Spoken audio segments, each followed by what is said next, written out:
Hello बच्चों, कैसे हैं आप? उम्मीद करती हूँ आप बढ़िया और एकदम मज़े में होंगे। बच्चों, आज हम पढ़ेंगे अवयव या अविकारी शब्द। वह धीरे धीरे चल रहा है। ये पेन मोहन के लिए है। मेज़ और कुर्सी मजबूत हैं। अरे, आप आ गए। तो बच्चों, इन वाक्यों में प्रयुक्त शब्द धीरे धीरे, के लिए तथा अरे शब्द सदा एक ही रूप में प्रयुक्त होते हैं। इन शब्दों का रूप, काल, वचन, लिंग आदि के अनुसार नहीं बदलता। अर्थात जिन शब्दों का रूप लिंग, वचन, काल, कारक आदि से प्रभावित नहीं होता, अर्थात किसी कारण भी कोई विकार पैदा नहीं होता, उन्हें अवयव या अविकारी शब्द कहते हैं। अवयव के 4 भेद हैं। पहला है क्रिया विशेषण अवयव, दूसरा संबंध बोधक अवयव, तीसरा समुच्चय बोधक अवयव और चौथा है विस्मयादि बोधक अवयव। पहले हम पढ़ेंगे क्रिया विशेषण।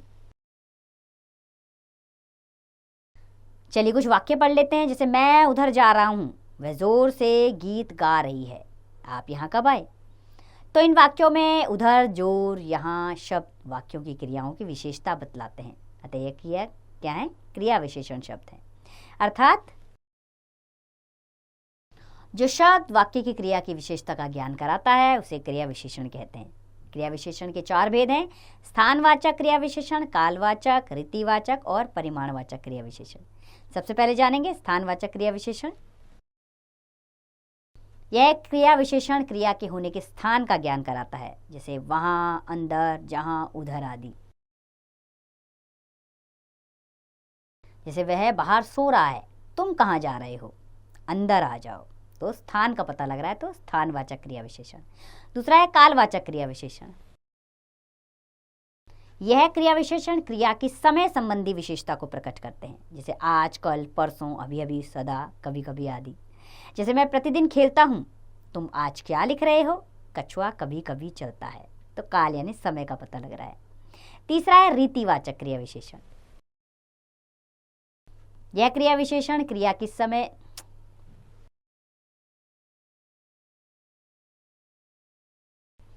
यह क्रिया विशेषण क्रिया के होने की रीति या ढंग का ज्ञान कराता है, जैसे अचानक, अवश्य, धीरे धीरे, ध्यानपूर्वक, कदाचित आदि। वह अचानक गिर पड़ा, ध्यानपूर्वक सुनो, मैं कल अवश्य जाऊंगा। चौथा है परिमाणवाचक क्रिया विशेषण। परिमाणवाचक क्रिया विशेषण वे शब्द होते हैं जो क्रिया के परिमाण या मात्रा का ज्ञान कराते हैं, जैसे कम, अधिक, केवल, कुछ, थोड़ा, बहुत, जितना, कितना आदि।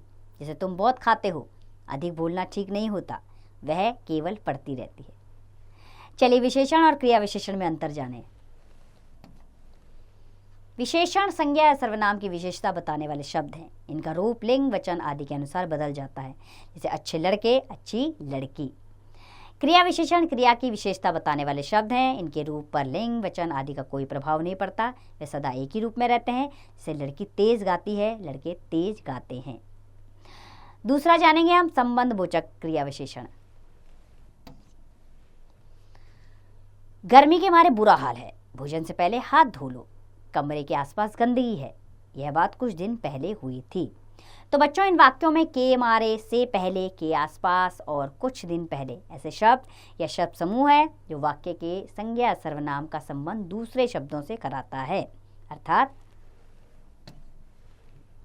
जो शब्द संज्ञा या सर्वनाम से मिलकर उसका संबंध वाक्य के अन्य शब्दों से दर्शाए उसे संबंध बोधक कहते हैं।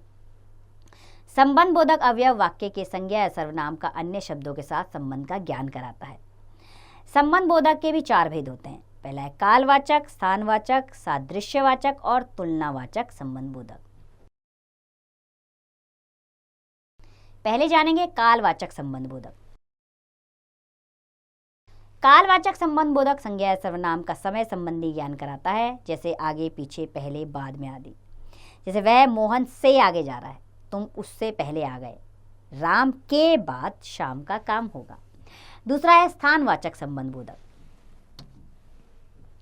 स्थानवाचक संबंध बोधक से संज्ञा या सर्वनाम के समानता संबंधी संबंध का ज्ञान होता है, जैसे समान, तरह, तुल्य, बराबर, भांति आदि। जैसे कौवा छत के ऊपर बैठा है, बिल्ली मेज के नीचे बैठी है, तुम कमरे के भीतर हो। तीसरा है सादृश्यवाचक संबंध बोधक। सादृश्यवाचक संबंध बोधक से संज्ञा या सर्वनाम के समानता संबंधी संबंध का ज्ञान होता है, जैसे समान, तरह, तुल्य, बराबर, भांति आदि। वह मेरे पिता तुल्य है, लता के समान और नहीं गाती, राहुल के बराबर कोई नहीं खेलता, यानी कि इसमें तुलना का भाव है। चौथा है तुलनावाचक संबंध बोधक। तुलनावाचक संबंध बोधक से संज्ञा या सर्वनाम का अन्य शब्दों के साथ तुलना संबंधी ज्ञान होता है, जैसे अपेक्षा, आगे, विनिस्पत आदि। सीता की अपेक्षा गीता अधिक सुंदर है, मोहन की अपेक्षा सुमन अधिक तेज है, राम पढ़ाई में मोहन से आगे है। चलिए अब संबंध बोधक और क्रिया विशेषण में अंतर जानें। कुछ शब्द संबंध बोधक और क्रिया विशेषण दोनों रूपों में प्रयोग किए जाते हैं। ये शब्द हैं यहाँ, ऊपर, पास, सामने, नीचे, भीतर आदि। जब इन शब्दों का प्रयोग संज्ञा या सर्वनाम के साथ होता है तब ये संबंध बोधक होते हैं, लेकिन जब इनके द्वारा क्रिया की विशेषता बतलाई जाती है तब ये क्रिया विशेषण होते हैं। जैसे बिल्ली भीतर है, क्रिया विशेषण। बिल्ली घर के भीतर है, संबंध बोधक। बाहर जाओ, क्रिया विशेषण है। कमरे से बाहर जाओ, संबंध बोधक। बिल्ली नीचे बैठी है, क्रिया विशेषण है। बिल्ली पेड़ के नीचे बैठी है, संबंध बोधक है। तो इसमें नोट करने वाली बात है कि उपयुक्त शब्दों का प्रयोग जब संबंध बोधक की तरह होता है तब उनसे पहले से, के, की आदि जुड़ जाते हैं, लेकिन यदि वाक्य में इन शब्दों से पहले से, के, की आदि ना जुड़े हों तो ये क्रिया विशेषण बन जाते हैं। तीसरा है समुच्चय बोधक।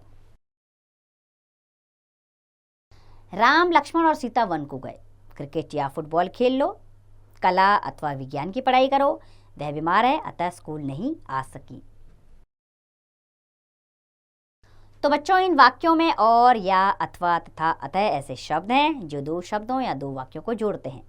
जो शब्द दो शब्दों, वाक्यों या वाक्यांशों को जोड़ने का कार्य करते हैं उन्हें संबंध बोधक अवयव कहते हैं। समुच्चय बोधक के भेद। समुच्चय बोधक अवयव दो प्रकार के होते हैं। पहला है समानाधिकरण समुच्चय बोधक, दूसरा है व्यधिकरण समुच्चय बोधक। तो पहले पढ़ेंगे हम समानाधिकरण समुच्चय बोधक। दो या अधिक समान स्थिति वाले शब्दों, पदबंधों, वाक्यों, उपवाक्यों को जोड़ने वाले शब्द समानाधिकरण समुच्चय बोधक अवयव कहलाते हैं, जैसे और, बल्कि, लेकिन, परंतु, तथा आदि। जैसे सीता और गीता पढ़ते हैं, राम खेलता है परंतु मोहन पढ़ता है। राम ने खाया होगा या शाम ने। बच्चों, समानाधिकरण के भेद, इसके चार भेद होते हैं: संयोजक, विभाजक, विरोध दर्शक और परिणाम दर्शक। पहले जानेंगे संयोजक क्या होता है। संयोजक वे अवयव होते हैं जो दो या अधिक शब्दों या वाक्यों को जोड़ने का कार्य करते हैं, जैसे और, तथा, व, एवं आदि। जैसे राम और श्याम पढ़ते हैं, भारतीय सभ्यता व संस्कृति, माता एवं पिता। दूसरा है विभाजक। विभाजक वे अवयव होते हैं जो दो या अधिक शब्दों या वाक्यों में से किसी एक का अथवा सबका ग्रहण या त्याग करते हैं, जैसे या, ना, अथवा, की, चाहे आदि। जैसे पढ़ो अथवा सो जाओ, चाहे खेलो चाहे ना खेलो, ना मोहन आएगा ना सोहन। और तीसरा है विरोध दर्शक। विरोध दर्शक वे अवयव होते हैं जो दो वाक्यों में विरोध दिखलाते हुए किसी एक का अर्थ ग्रहण या निषेध का ज्ञान कराते हैं, जैसे परंतु, किंतु, पर, लेकिन, बल्कि, मगर आदि। तुमने खाना खाया परंतु पानी नहीं पिया। बादल घिरे किंतु वर्षा नहीं हुई। मैं लिख दूंगा पर तुम्हें पढ़ना होगा। और चौथा है परिणाम दर्शक। परिणाम दर्शक वे अवयव होते हैं जिनका प्रयोग पहले वाक्य का परिणाम दूसरे वाक्य में बताने के लिए होता है, जैसे अतः, इसलिए, इससे, अतएव आदि। भूख लगी थी इसलिए खाना खाया, पढ़ाई नहीं हुई इससे फेल हो गया, बुलावा आया अतः जाना पड़ा। दूसरा समुच्चय बोधक है व्यधिकरण समुच्चय बोधक। बच्चों, व्यधिकरण समुच्चय बोधक वे अवयव होते हैं जो प्रधान वाक्य के साथ एक या एक से अधिक आश्रित वाक्यों को जोड़ते हैं, जैसे ताकि, क्योंकि, फिर भी, की आदि। जैसे कि अच्छी पढ़ाई करो ताकि अच्छे अंक मिले। वह फेल हो गया क्योंकि उसने पढ़ाई नहीं की थी, उससे कम मेहनत की थी फिर भी पास हो गया। व्यधिकरण के भी चार प्रकार होते हैं। पहला है करणवाचक। जो अवयव दो वाक्यों को अपरस्पर जोड़कर होने वाले कार्य का कारण स्पष्ट करें वे करणवाचक अवयव कहलाते हैं, जैसे चूंकि, ताकि, क्योंकि, इसलिए आदि। चूंकि मेहनत नहीं की अतः फेल हो गया। धैर्यवान बनो ताकि प्रगति कर सको। घर आ गया ताकि पढ़ाई कर सको। दूसरा है उद्देश्यवाचक। जो अवयव दो उपवाक्यों को जोड़कर उनका उद्देश्य स्पष्ट करने का कार्य करते हैं उन्हें उद्देश्यवाचक अवयव कहते हैं, जैसे जिससे, जिसमें, जो कि, इसलिए आदि। ऐसी पढ़ाई करो जिससे प्रथम आ सको। छाता ले लो ताकि भीग ना जाओ। मैं चला गया इसलिए कि तुम आराम करो। और तीसरा है संकेतवाचक। जिस अवयव से वाक्य में संकेत या शर्तें प्रकट हों वे संकेतवाचक अवयव कहलाते हैं, जैसे यद्यपि, तथापि, यदि, तो, चाहते, तो भी आदि। और चौथा है स्वरूपवाचक। जिस अवयव का प्रयोग पहले आए शब्द, वाक्यांश, वाक्य का भाव स्पष्ट करने के लिए किया जाता है स्वरूपवाचक अवयव कहलाता है। जैसे वह शेख चिल्ली यानी सपनों की दुनिया में जीने वाला है। वह खुश थी मानो कोई बड़ा खजाना हाथ लग गया हो। वसुधैव कुटुंबकम अर्थात विश्व ही एक परिवार है। और चौथा है विस्मयादिबोधक। अरे आप आ गए, हाय बेचारा लुट गया, वाह क्या स्वादिष्ट आम है, छी कितना गिर गए तुम। इन वाक्यों में अरे, हाय, वाह और छी के द्वारा किसी न किसी मनोभाव को प्रकट किया गया है। जो अवयव मन के भावों अर्थात घृणा, विस्मय, शोक, हर्ष, भय आदि को प्रकट करता हो उसे विस्मयादिबोधक अवयव कहते हैं। विस्मयादिबोधक अवयव के विभेद हैं। विस्मयादिबोधक अवयव से अनेक प्रकार के भाव प्रकट होते हैं। इन भावों के आधार पर इनके कई भेद किए जा सकते हैं। पहला है विस्मयादिबोधक। इसमें क्या से शब्द आते हैं? क्या, अरे, सच, अहो आदि। क्या तुम पास हो गए, अरे तुम आ गए। दूसरा है हर्षबोधक। इसमें आने वाले शब्द हैं आहा, वाह, धन, शाबाश आदि। वाह क्या चित्र बनाया है, शाबाश तुमने अच्छा किया। तीसरा है शोकबोधक। इसमें आने वाले शब्द हैं हाय, बाप रे, उफ, हा आदि। और वाक्य हैं हाय मैं लुट गया, बाप रे ये क्या हुआ। चौथा है चेतावनी बोधक। इसमें आने वाले शब्द हैं खबरदार, सावधान आदि। खबरदार हिलना नहीं, सावधान कार्य प्रकृति पर है। और पांचवा है घृणा बोधक। इसके शब्द हैं छी, धिक, थूथू आदि।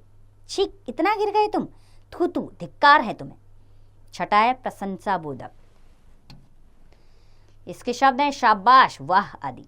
शाबाश तुमने अच्छा काम किया, वाह क्या नाच रही है। सातवां है भय बोधक। इसके शब्द हैं ओह, हाय, बाप रे आदि। और वाक्य हैं बाप रे मैं मर गया, ओह ये कैसे हो गया। और आठवां है संबंध बोधक। अरे, ओ, अजी, ए आदि। इसके वाक्य हैं अरे तुम कौन हो, ए वहां क्या कर रहे हो। और नौवां है इच्छा बोधक। इसके शब्द हैं काश, हाय आदि। काश मैं भी प्रथम आता, हाय मेरा घर भी ऐसा होता। और 10वां है स्वीकृति बोधक।